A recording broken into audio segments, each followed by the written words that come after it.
রাজকন্যা ইলা শুধু সুন্দরী ছিল না, তার চুলে ছিল ঈশ্বরের আশীর্বাদ। প্রতি পূর্ণিমা রাতে তার চুলে ফুটে উঠত এক নতুন অচেনা ফুল। ফুলগুলো ছিল কখনো সোনালি, কখনো নীল, বা কখনো এমন হতো পাপড়িগুলো রূপালি হয়ে হালকা আলো ছড়াতো। ইলা জন্ম থেকেই ছিল ব্যতিক্রম।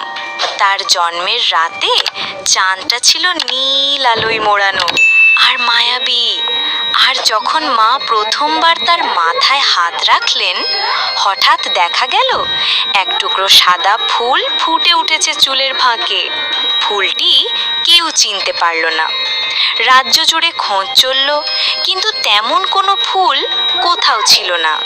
কিন্তু পরদিন রাজ্যের উত্তরে হারিয়ে যাওয়া নদী হঠাৎ করেই ফিরে এলো। পানিতে আবার মাছ ভেসে উঠিল। প্রজারা তো মহা খুশি। সেই থেকে পূর্ণিমা এলে ইলার চুলে ফুটে ওঠে এক একটা অচেনা ফুল। রাজ্যের বিধান ছিল, যেদিন রাজকন্যার চুলে নতুন ফুল ফোটে সেদিন রাজ্যে আসবে কোনো না কোনো আশীর্বাদ। এবং সত্যি ঠিক তাই হতো। কারো হারানো সন্তান ফিরে আসতো, কারো মৃত ফসল বেঁচে উঠতো, বা কোনো এক গোপন বিপদ হঠাৎ টলে যেত। রাজ্যের মানুষ বিশ্বাস করত, যেদিন ইলার চুলে নতুন ফুল ফোটে সেদিন রাজ্যে কিছু ভালো ঘটে। তাই ইলাকে সবাই ভালোবেসে ডাকতো রূপচুল রানী।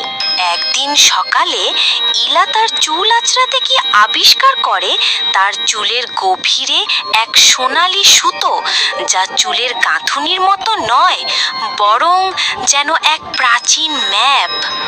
এই ম্যাপ চুলের সুতোর মাঝে গাঁথা আছে, আর সেটি দেখা যায় কেবল নির্দিষ্ট কোণে সূর্যের আলো পড়লে। রাজ্যে রাজজ্যোতিষী আসলো। রাজজ্যোতিষী বুড়ো হলেও চোখ ছিল ঈগলের মতো তীক্ষ্ণ। সূর্যের আলোয় চুলের সেই সোনালি সুতোটির ম্যাপ দেখে তিনি কেঁপে উঠলেন। দীর্ঘ শ্বাস ছেড়ে বললেন, এই ম্যাপ রাজকন্যা কোনো সাধারণ মানচিত্র নয়। এটি অদৃশ্য রাজ্যের পথ দেখায়, একটি রাজ্য যা হারিয়ে গেছিল 1000 বছর আগে। নন্দন বিলাস, এটা এক হারিয়ে যাওয়া জাদুর রাজ্য, যেখানে